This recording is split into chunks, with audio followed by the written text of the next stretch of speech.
Dear friends, welcome to the third lecture in our course, and the topic of it is musical cadences. And it's possibly the most important topic of all, and the one I like very much. So what are cadences? Yeah, cadences from cadere, Latin word meaning to fall, indicates that your voice might fall at the end of a phrase. And because both in music and in speaking, reading prose, reading poetry, we depend on our breath, on the length of our breath. Both music, song, chant, and poetry, will be dependent on the length of that breath. You will have to have some kind of divisions of phrases. So that's why I'm starting with a section called punctuating music. Because, as you can see on these pictures, you can see a very kind of early ancient Greek text with these dots, sort of interspersed with dots, which are positioned in various ways, indicating a kind of half stop and a full stop, or maybe kind of a third thing in between. And you can see also a score of a Bach chorale, which also has these various pauses and to indicate where the phrase stops and when you have to take a breath. So let us go through history, through several centuries, looking for clues of how this idea of a musical cadence was born and how it was developing. So already in the 9th century, in this famous treatise, Musica Empyriadis, we find the sentence, the segments of a song are its colons or commas, which divide up the song by the endings.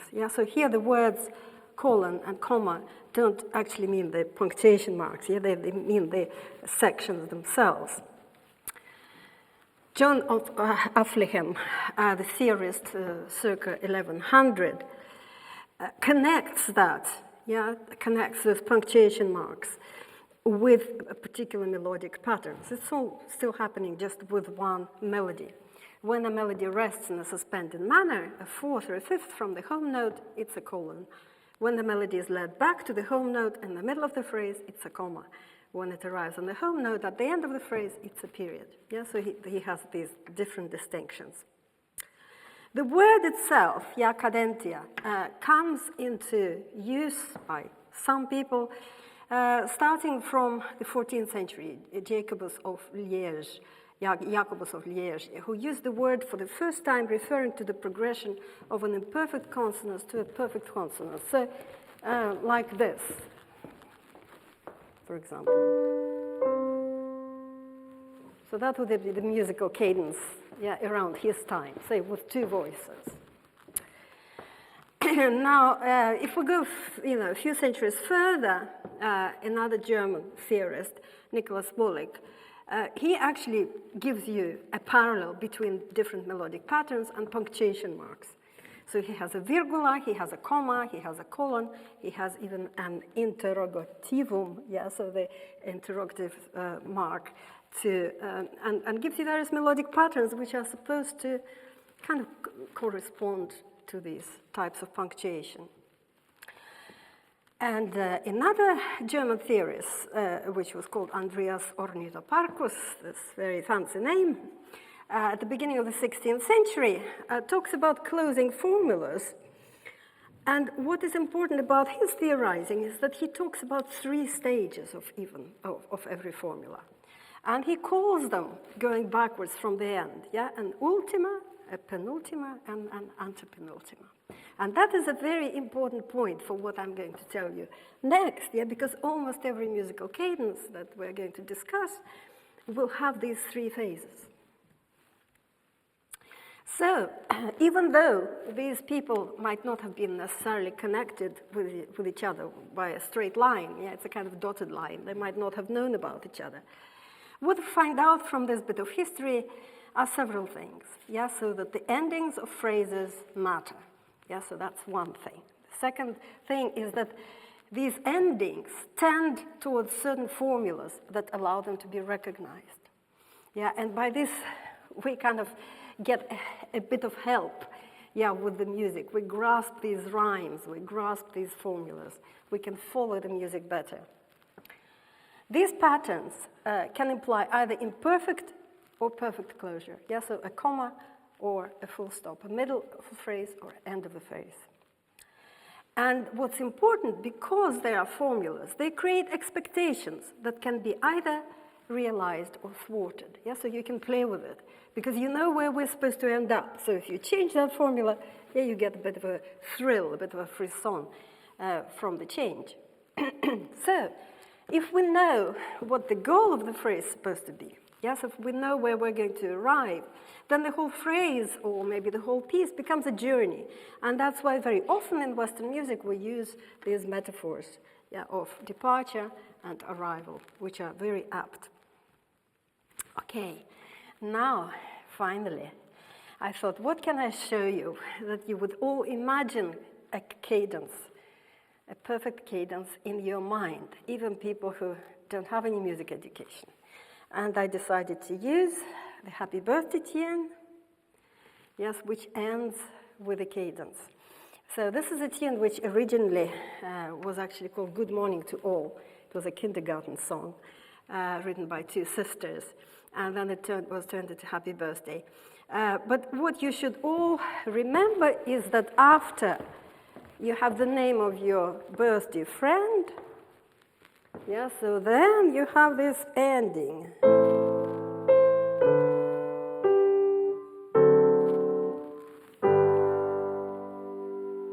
Yeah? So you can reproduce it in your mind even without singing. You kind of feel these chords. You know what they're supposed to do.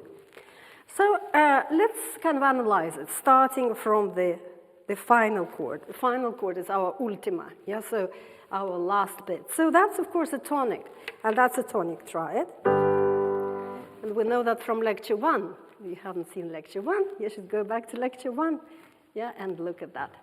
So what precedes it, this whole bar, birthday 2, is actually a dominant function, although there are actually more than one chord there. So the chord immediately preceding the tonic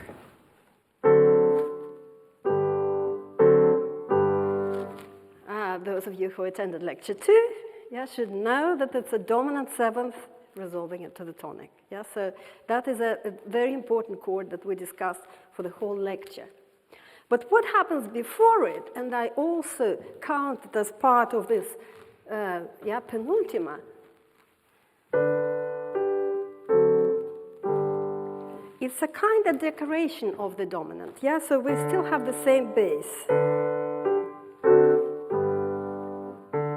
Then it will go to jump down to the tonic.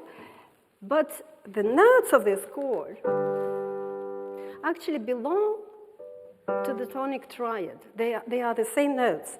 If you remember that we were talking about inversions also in lecture 1, and you can have sort of a triad, a first inversion, and this is a third inversion. That's what we have there at the start of the penultimate bar. It's the start of our penultima. And this is a chord which doesn't have a good name. It only has a technical name, and I'm afraid I'll have to use it.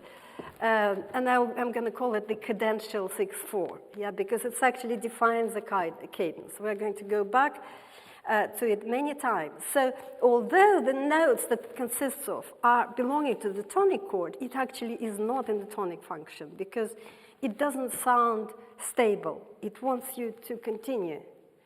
Yeah, because it has this kind of the interval of the fourth and the bass. So it actually kind of has problematic. You can't stop there. You can't start applauding yet. So yeah, when I was talking to you about those inversions, so this is the third inversion, which is actually performs the function of the dominant. Yeah, the job that it has is the dominant. It's a decoration of the dominant. Now let's look at what happens before that. Yeah, so the antepenultimate phase. And there we have another chord which has to be different from either the dominant or the tonic. It's very often like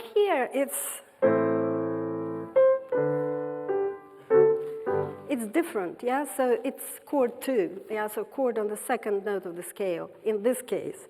But we can modify it. It could be, or it could be, or.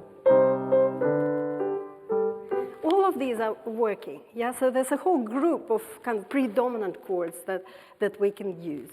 And the point is that when we finally get to this chord, which is called cadential 6/4,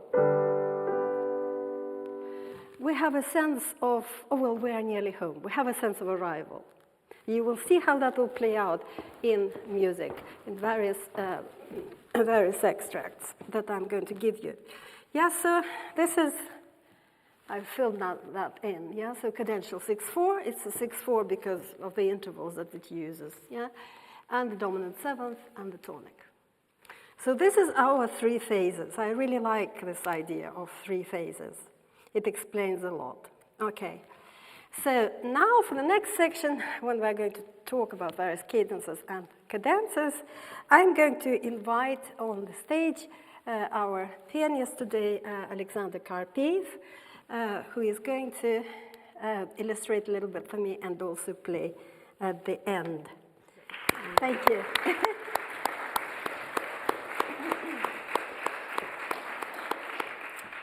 Thank you. Well, while you're settling down, I will show a couple of examples of how cadences were used in the 16th century. So we really start with these patterns, these recognizable formulas to us.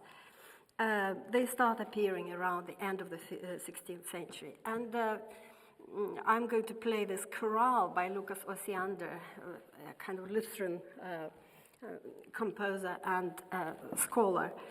And you will see how every time we take a breath, yeah, we feel a sense of stopping, a sense of a comma, yeah, or a full stop.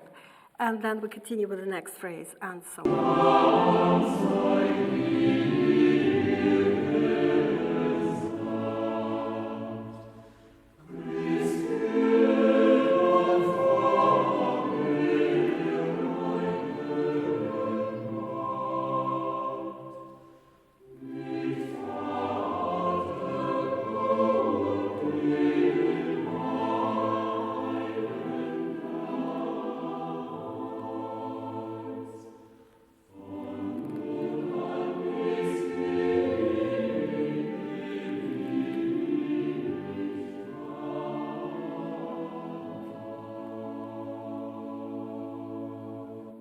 You can see that the score actually stopped moving at those points, yeah, because these pauses are only indicated by breath mark, yeah, not the actual kind of addition of a extra note value or anything else, yeah. So, but you can see, yeah, how you had with these different patterns, and every single time at the end of the phrase, the bass would leap back usually. That's a very typical thing, yeah, for the cadence.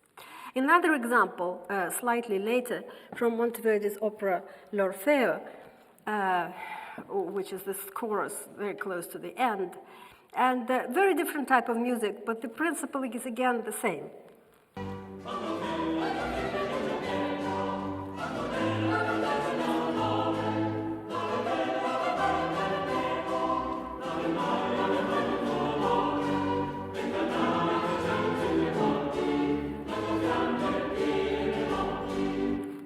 Yeah, so then you can hear these cadences, how they start talking to each other, like a rhyme, yeah, in poetry. You can hear them already sort of on top of everything that's going on. Yeah, they're speaking to you sort of on their own.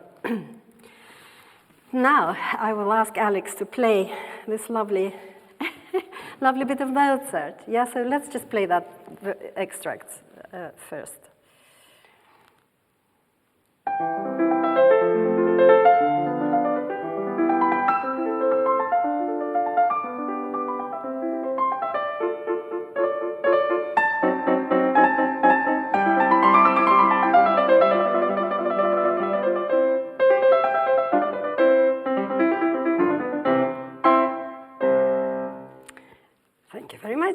So with everything that we already know, we can now analyze it from the end. Yeah, so if you play to us like the last line just gives us a repetition, yeah, of dominant seventh and tonic, dominant seventh and tonic, yeah.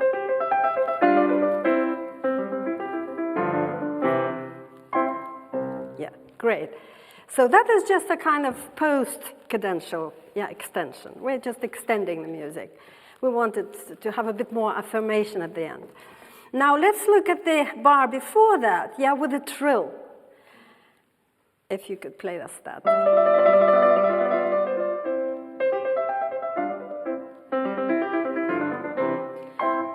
So the trill indicates the dominant seventh chord. Usually in classical music, yeah, at the time of Mozart, if you hear something like that with a trill, it's the dominant seventh, and you are about to come to the tonic. So then what are we going to have in the bar before? We're going to have this cadential 6/4, yeah, that I mentioned. So could we have it now from there, yeah?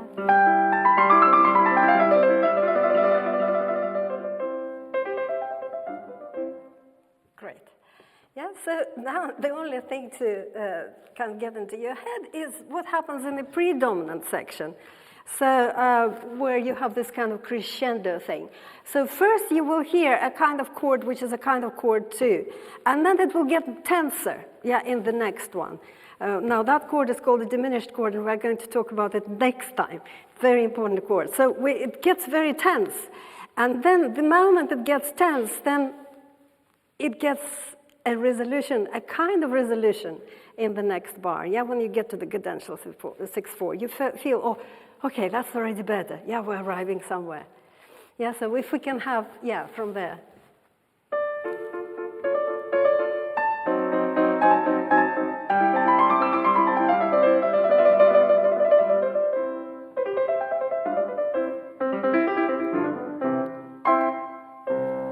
Great, fantastic, yeah?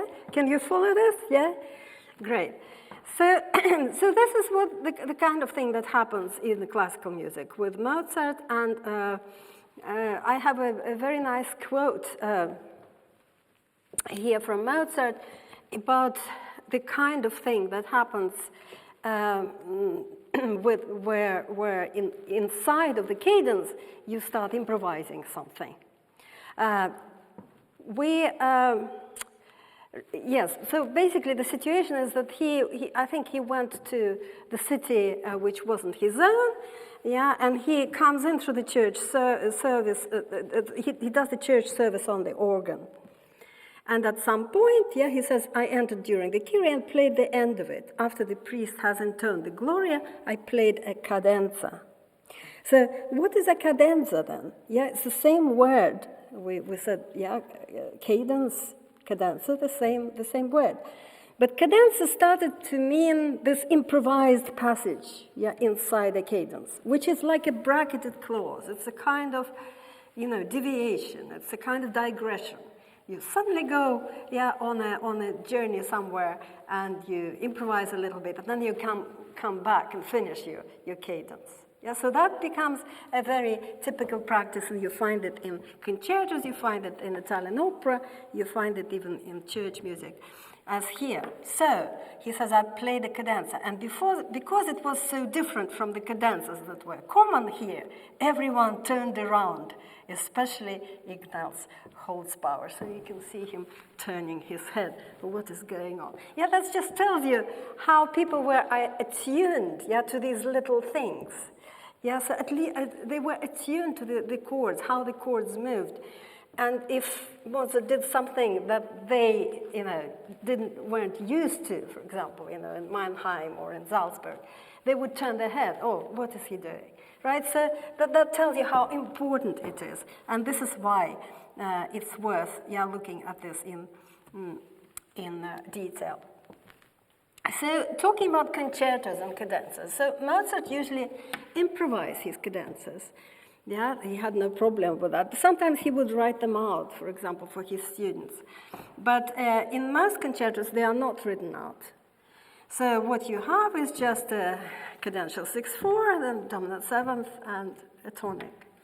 So it's between the cadential 6/4 and the dominant seventh with a trill that you can have this whole long passage, yeah, which would be either improvised Or, like here in the example I'm going to show now, it was written in by Beethoven. Yeah, so you have a piece of Beethoven essentially inside Mozart's concerto, and it all happens between the cadential 6/4, and the dominant, or maybe between the dominant seventh and the dominant seventh. You kind of break it up. So what I'm going to play to you, it's quite a long example, which will bring you to this cadential 6/4 and then the dominant seventh, and then. Yeah, Beethoven is going on a journey. He uses various themes from earlier in the piece. He goes into various keys. It all goes on for about 2 minutes. And then finally, you get back to the dominant seventh with a trill. And you know, well, now the orchestra is going to come in. Yeah, so you already will know when the trill comes in, now the orchestra is going to come in on the tonic and just finish the concerto. So let's hear how it happens.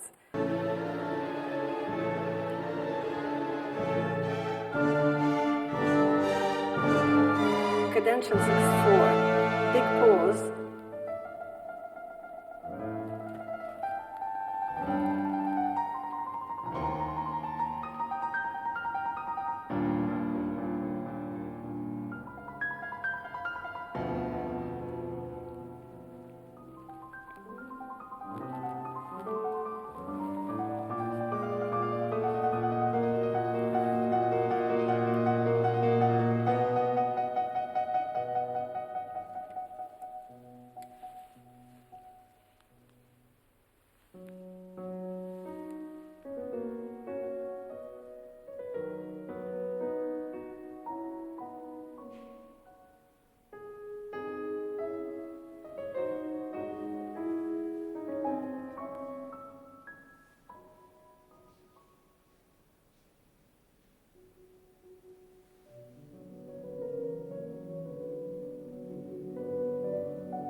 Trill.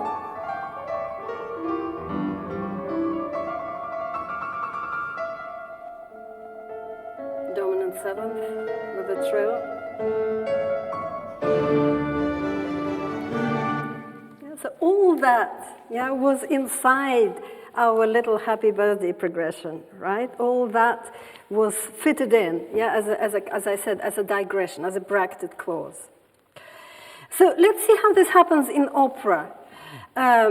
We will hear a bit of a duet from Norma, and I will again help you to sort of go through. What we have is just basically a repetition of a cadential figure, and every time it comes back, it has embellishments, more and more vocal embellishments, because that was the moment where singers could even add their own stuff. At least at the times of Rossini, for example, and Bellini. Later on, Verdi said, no, you're not doing that, so I'm going to write you what you're going to sing. Yeah, but that was the place where the cadenza, where they could add things.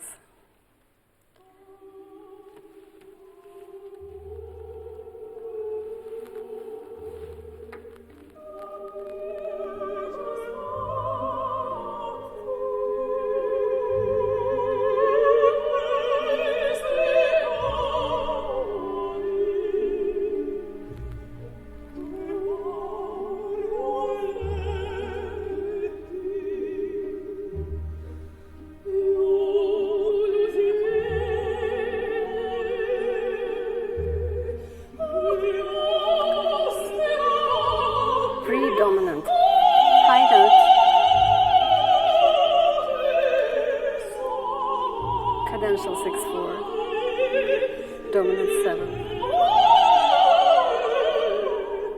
tonic.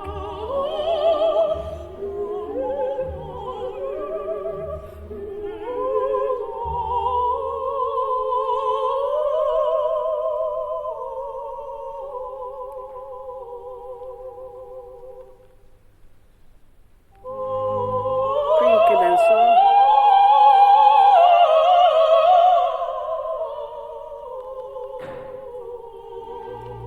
Cadential 6/4.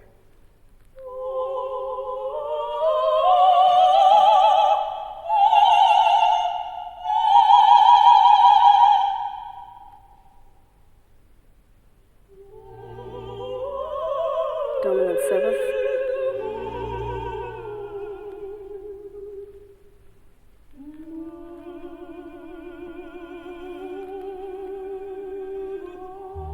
Another tonic.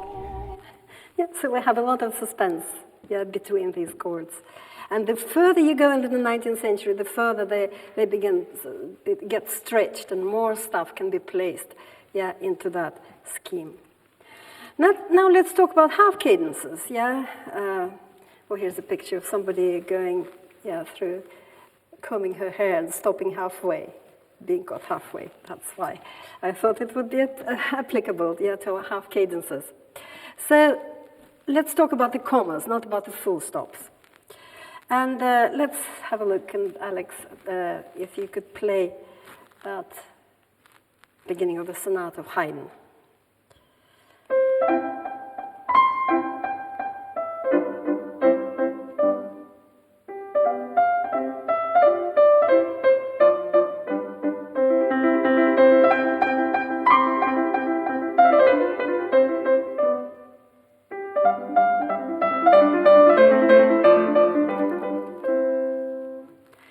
So what we had there, yeah, we had sort of a phrase which had a comma, then a full stop, then a repetition of it with a little bit of variation. Again, a comma and a full stop. So if you could play just the first 4 bars.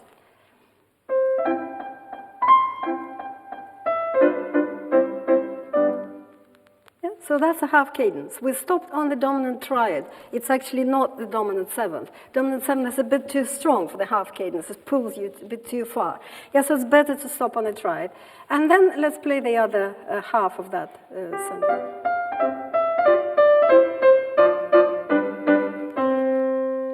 And that's a full stop, right? So, and you can see how it's like a rhyme. Yeah, the music starts rhyming. It's a music which is essentially poetry. Yeah. So the interesting thing here is that, of course, the patterns become so established in the 18th century that you would almost always have a half cadence in the bar number 4. And almost always have a full cadence, yeah, or as we say, perfect cadence, imperfect and perfect, in bar number 8. Yeah, so people would become so attuned to this, they would expect this. This would be the normal thing. So if you don't do it, if you then, continue further, that becomes sort of more interesting. Or if you have a 7-bar phrase, or dear, what happened? You turn your head. Yeah, so people become extremely used to that. Let's have another example from the Beethoven's Pathetique Sonata, the finale. Yeah, so you will hear them, the half cadence and the full cadences again.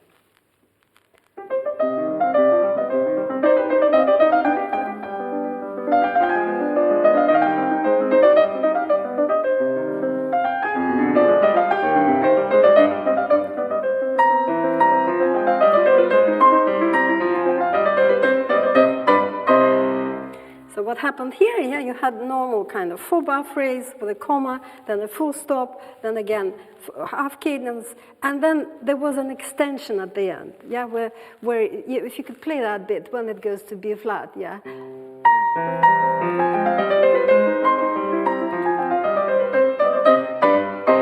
And that already takes us out of the normal 8-bar phrase, yeah, and we turn heads, and it gives us something extra, some extra interest. So that's basically how it works in classical music. To the point that Beethoven could actually give you just one voice, and you would still know what a half cadence is. It's a kind of big joke of the variations, the Eroica variations, which are the same as the variations in the Third Symphony. And I'll just play you that. It's not even a theme for the variations, just the bass for the theme of the variations. You will still feel where the half cadence should be.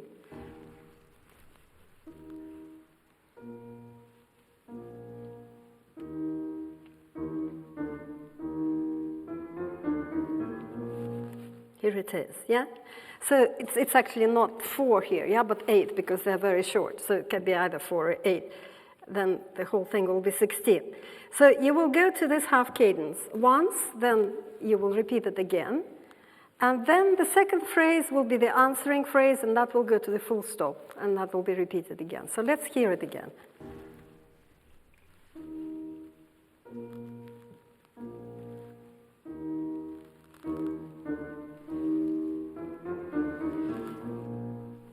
Once more.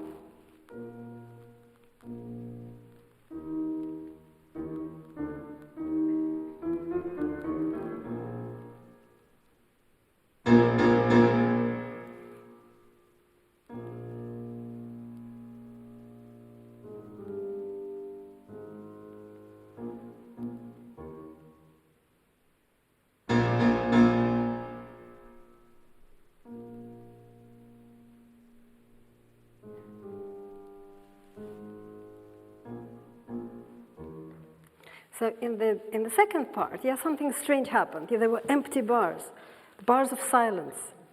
Now, if you were a contemporary of Beethoven, the count of bars would go on in your head, so you would know where you are and when things are coming. And why is there silence? I'm supposed to be here having, a cadence soon. Whatever. What is happening?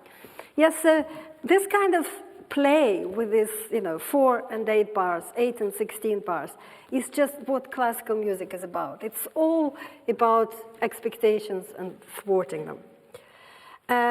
If I give you now the proper statement of that theme that he actually disguised here just as a bass, yeah, you will see that it also has a melody and it has an accompaniment, but the structure is absolutely the same. You go to half cadence, repeat, do that again, and then you have the second phrase which goes to the full stop, and again a repeat.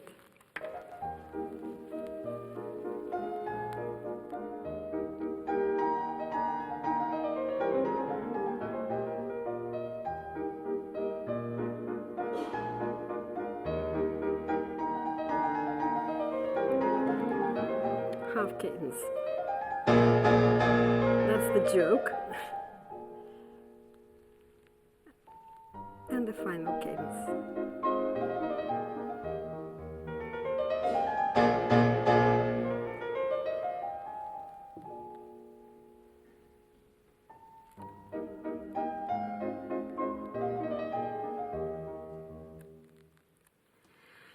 So, talking about jokes, yeah, talking about Beethoven. You may know that Beethoven, especially at the ends of various symphonies, gives you quite a lot of cadences. Yeah, he gives you one, and then another, and then even more. Yeah, because there was so much turmoil at the start that he wants to really make it affirmative at the end. So this is what I couldn't avoid giving you, an example of Dudley Moore playing the kind of Beethoven sonata, yeah, which is not really by Beethoven. But it should give you the idea of this kind of endless cadencing. And notice, yeah, when the cadences are in 2 chords or when they're in 3 phases, in 3 chords. Yeah, so you will find various familiar things here.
Yes, very, very well done. Yeah, and illustrates the point, I think, very well as well. Now, let's talk about yet another type of cadence, which is interrupted. Yes, I told you that expectation could be thwarted. Yeah, so if you know that the dominant 7 has to resolve into the tonic, when it doesn't, yeah, you get a jolt. So sometimes they're also called deceptive for this reason. Yeah, that's a term you might have heard, because you are deceived. Your expectations are deceived. I'm going to show you, well, this is obviously not Dudley Moore, this is Christian Zimmermann, but he's also acting out an interrupted cadence at the end of a Mozart sonata. So you will actually not just hear it, but see it as well.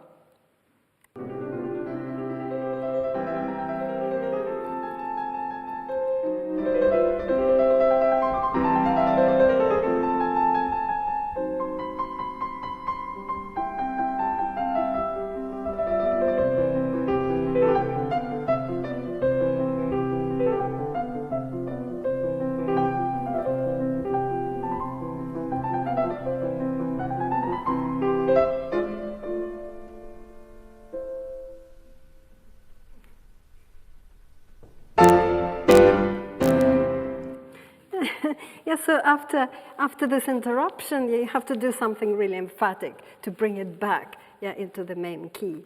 So I will ask Alex if we can go to the Mozart Fantasia, yeah, yeah, I don't have it on the screen, but we're just going to play it to that moment of interrupted cadence, yeah, and then maybe stop, yeah.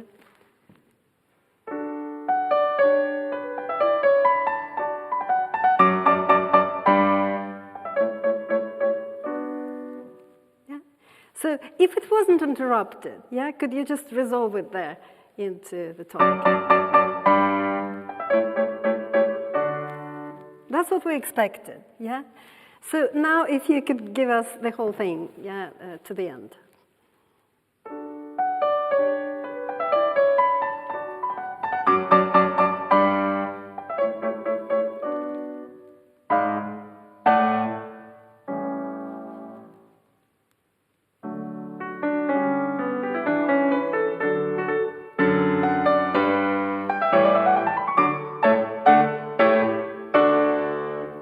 So the second time, yeah, he has to make it really emphatic, because we were already so kind of thrown off course by that interrupted cadence. And that was the most typical one when the dominant 7th is going into chord 6, yeah, and the interesting thing is chord 6 in the major is minor, and in the minor is major, so it gives you a little bit of variety. If we get to the very famous sonata by Beethoven, he actually does something very interesting. He starts with an interrupted cadence. He starts with a pattern in the right hand, which we associate with a particular key. If you could just play with the right hand here.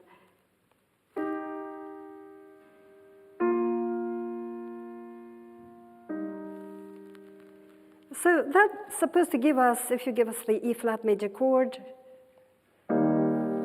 yeah, that's what it's supposed to be. That's what you imagine, because it was such a popular sort of type of, I don't know, a horn call. Yeah, it was called a horn call.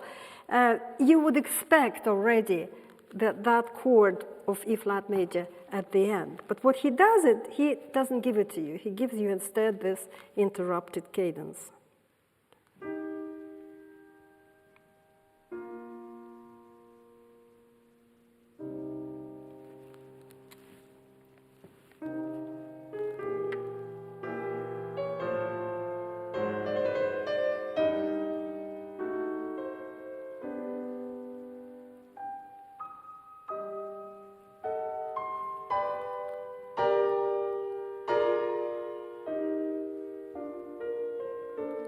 And then the second time,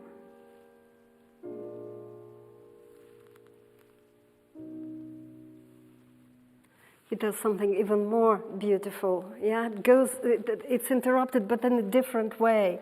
Yeah, he gives you a flat 6 chord. Yeah, so he really plays with that pattern. And the only time he actually does it the proper, normal way is at the end of the piece.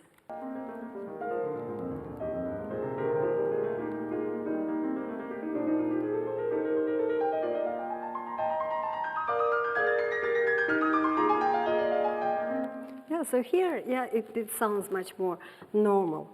And that, of course, yeah, because it's a fare thee well, yeah, sonata, farewell sonata. So it has to sound with a slightly sort of sad version of a very familiar idiom.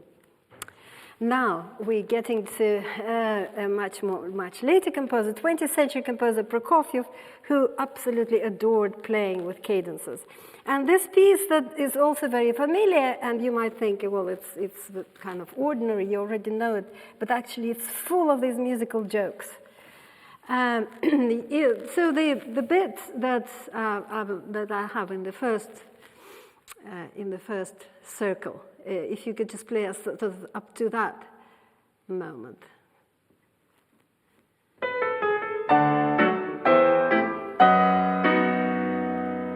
Yeah, that's a coming up to a cadence, but a very kind of unusual, strange thing. It's already slightly strange. It's already taken you out of the key where you were and put you in a distant key. Then if you just play the next one, that's an interrupted.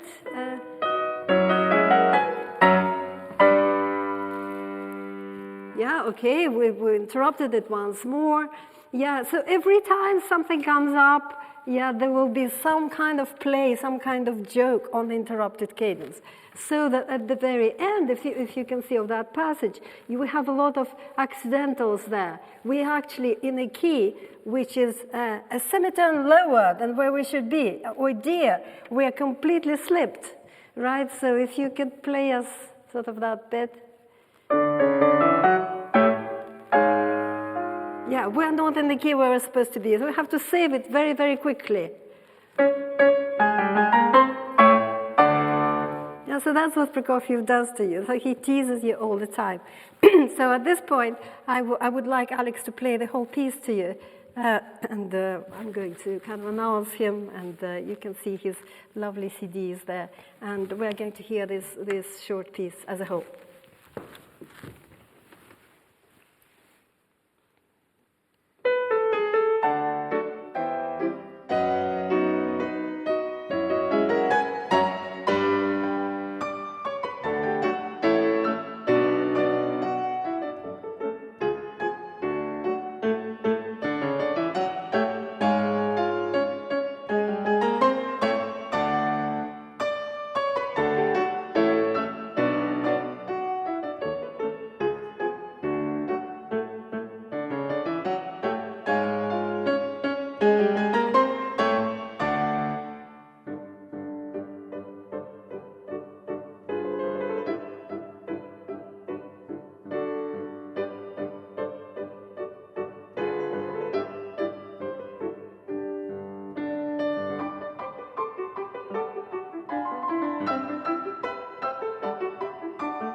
Thank you. I will let you go for about 10 minutes, yeah, and then we'll bring him back again. So the next section is called Cadences in Love and War, and as you can see from the picture, is a 15+ section. So in the 19th century, as the orchestral forces were becoming bigger, pieces were becoming longer, cadences were stretched further and further. And they sometimes could occupy pages and pages of musical scores, you will see. Yeah, so there's a lot of stuff going on the foreground, but on the background, we still have that cadential formula. which exerts some kind of pressures on your body. You sort of feel that something is happening. You feel that it's there. You feel that the dominant is coming. You feel that the end is nigh. Yeah, so it's something that works on you even without you realizing. So I'll give you an example from Tchaikovsky's 1812 Overture, which is not a piece that we want to play right now, but nevertheless, it's such a ridiculous piece that I cannot believe that actually it was written in full seriousness, and I will show you why. Yeah, so what is important, in war? The victory, the expectation of victory. So that's what we are going to have in this extract. We are going to have the bass note. You can see the bass note. Yeah, it establishes itself and sits there for a long time. The pages were going to turn, the bass is going to sit there. It's the dominant. And there is a little bit of timpani going on. Yeah, so that tells you, no matter what's going on top, that the cadences soon will happen. Yeah, something will happen. So you hear the Marseillaise going, a bit of the Russian tunes going, they're warring with each other, but the timpani and the bass tell you, no, it's all going to come to a close. And then you will hear, and I will announce it when it will finally come to the dominant. And the dominant seventh is going to be stretched out in the most ridiculous way. And you'll have the most tedious motif, going on forever. I think it's about 43 times that it's repeated. Ridiculous. This is all the stretching of the dominant seventh. Yeah, and so that's why I think he cannot be serious. Surely he can't be serious. And then when it resolves into the tonic, then the celebration can begin. Yeah, that's the moment of victory. So let's hear it.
Have the tonic, and that's where the bells come in. I think it's a very, very funny moment. Yeah, so that might be the only kind of saving grace for that piece. But nevertheless, that's how the cadence works in war. I will show you now a very much better piece, which is Tchaikovsky's Fifth Symphony, the slow movement, where we have two moments of an interrupted cadence. And when the fate theme comes in, and destroys all the lovely things that are going on. And I always thought that the second time is actually more devastating. And I will try to explain to you why the second time is more devastating, right? So it's where you interrupt it. So the first time it's interrupted, you actually have a cadential 6/4 in the minor, and it's already, there's a lot of kind of movement and tension in the voices, so you don't expect anything good. So when the cadential 6/4 kind of dissipates into the interrupted chord, and that is a very famous Tchaikovsky chord that I've showed you last time, you're more prepared. Yeah, so let's hear how that happens.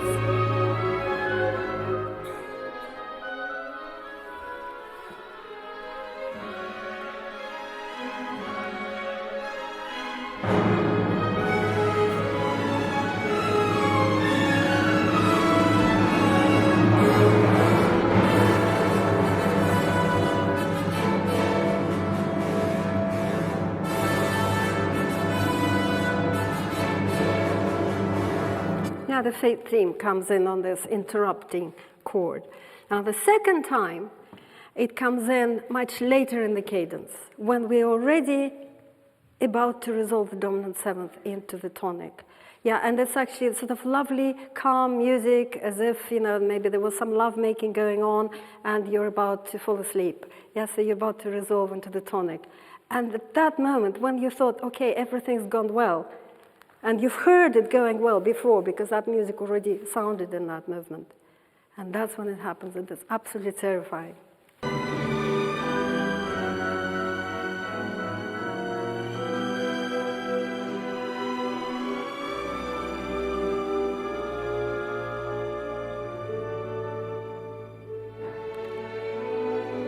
So cadential 6/4 in the dominant seventh. And the second time.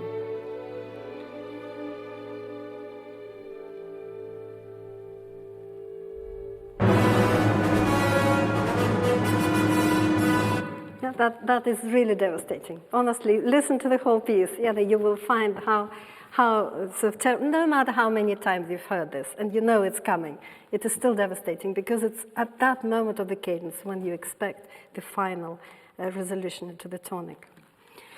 There were composers who were using the cadence, in particular with the connection of this theme of love and eros. Yeah, because by manipulating the cadence, you can create particular empathy between the listener and the music. Yeah, it's because you get a build-up, yeah, to the cadence, like to a sexual climax, and then you have the climactic chord, which is usually cadential 6/4, and then it all resolves. Yeah, so you kind of go through all these stages in your body that the music is going, yeah, and the characters in the song or in the opera are going through. And 19th century composers were using this extremely effectively. Rachmaninoff was one of the absolute masters of this. I'll give you the moment from his song, In the Silence of the Secret Night, yeah, which is kind of autobiographical. So imagine Rachmaninoff is 17, he falls in love with his cousin who is 15. Yeah, the parents are watching them, they're still sort of sitting holding hands. Yeah, and eventually the parents actually sort of separate them. They can't write to each other because it's getting a bit too dangerous. So instead, Rachmaninoff writes a song about this, yeah, how he, in the silence of the night, reminisces about her hair, her lock of hair, what she said, and then the singer gets to the high note. This is a pre-cadential moment, and the piano gets us to this glorious climactic cadential 6/4 and the piano gives us the two-note motif, which is actually the secret word, Vera, the name of the girl that he is dreaming about. Yeah, so that is happening in the piano. And it's so effective precisely because he uses this tension that the pre-cadential chord creates and the release that gives us the 6/4.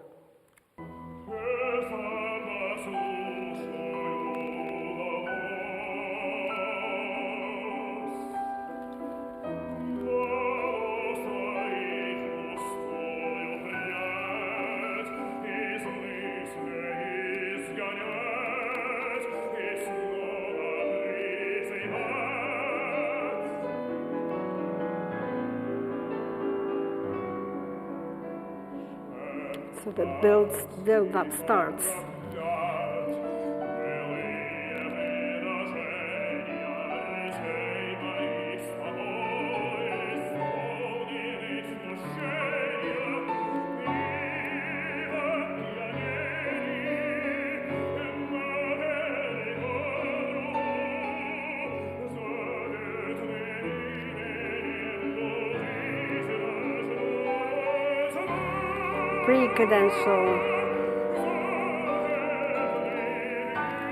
Cadential 6/4,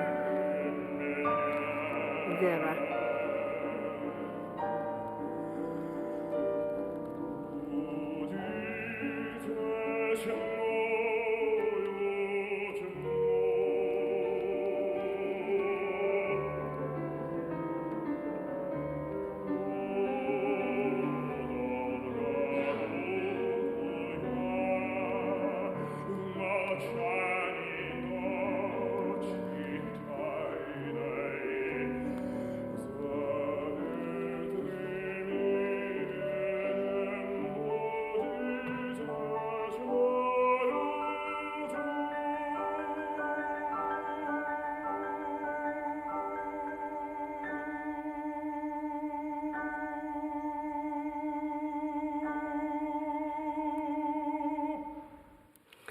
So it requires a lot of breath, yeah? And the piano, as you can see, they can't stop straight away after such a big climax. It has to be, a long dying down as well.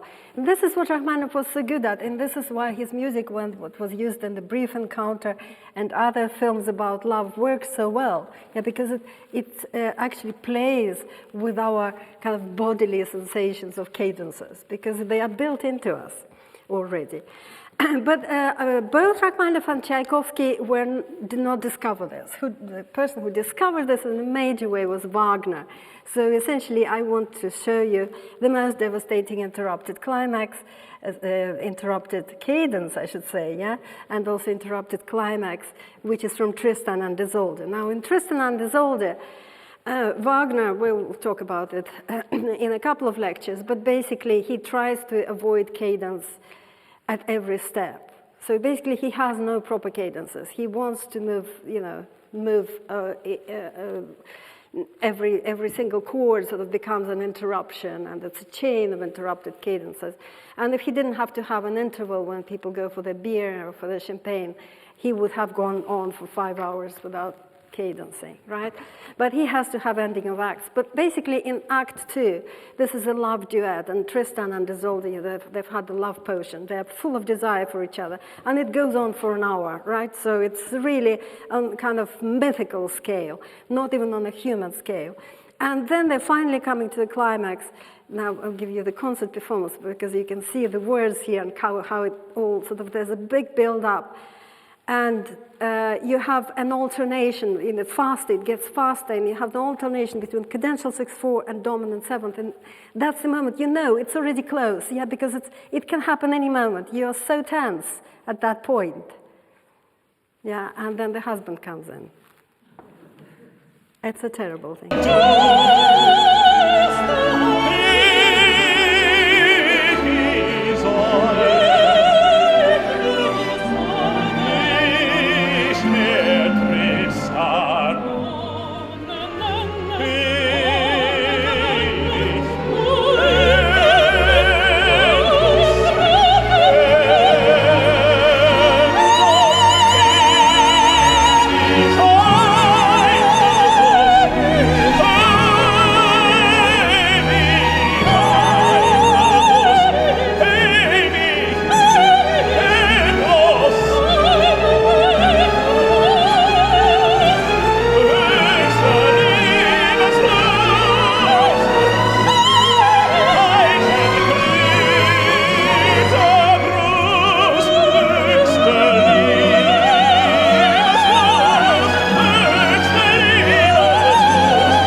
Could correct it, yeah, within a few bars. We heard, yeah, he had an interrupted cadence, he corrects it very quickly.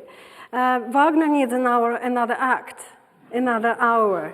And during that act, Tristan dies. So there is a moment of consummation, but the Tristan is already dead. Yeah, so Isolde has to sing it solo. This is a famous Liebestod. I'm not going to play it, but you can, play it and actually experience the absolutely transcendent climax that happened at that moment, when she kind of overshoots the tonic, gives you into some other dimension. It's most amazing, most amazing play on the cadence. Right, final section is about the last cadence maker, and I want to mention Prokofiev again, because he was a modernist. I'm not talking about postmodern composers, yeah, but he was a modernist who was actually contributing to the development of the cadence. And he enjoyed playing with the cadence. Well, here's the end to his piano sonata, and you have these incredible passages, virtuosic passages, which give us to the tonic. The chords before the tonic are not actually the standard predominant and dominant, but because they're placed in this metric position, we sort of, thinking backwards, we hear it as a cadence. Let's hear it.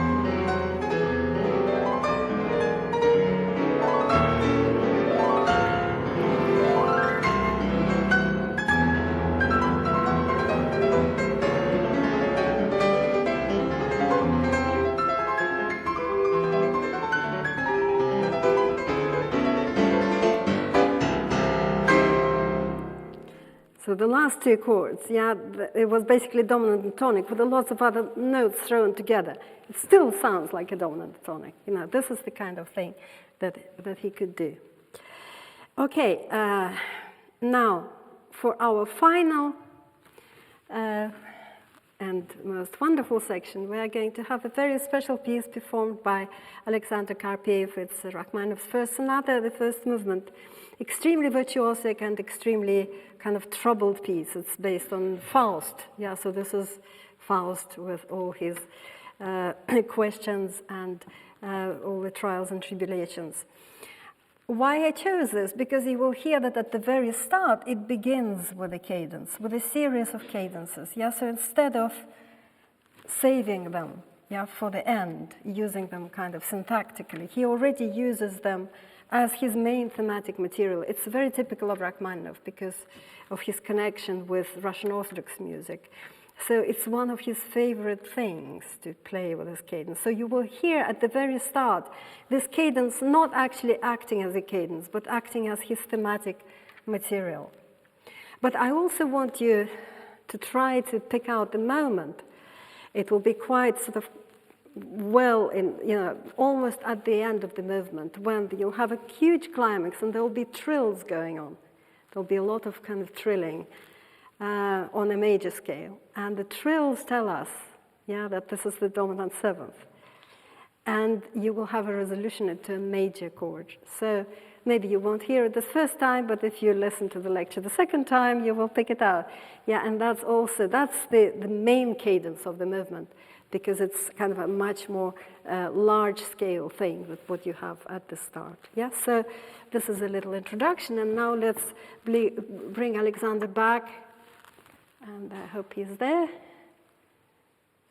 and give him applause.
Right.